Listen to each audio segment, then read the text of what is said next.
You ask Tiger to solve.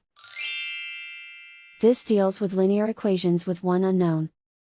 The final result is w equals 11. Let's solve it step by step. Simplify the expression. Expand the parentheses.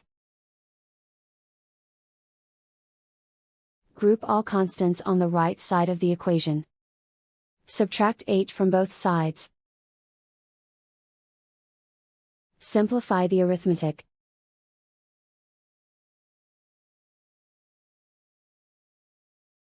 Convert the w into a positive number. Multiply both sides by -1.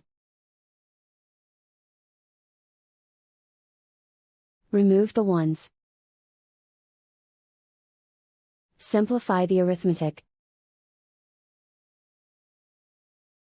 And so the final result is w equals 11.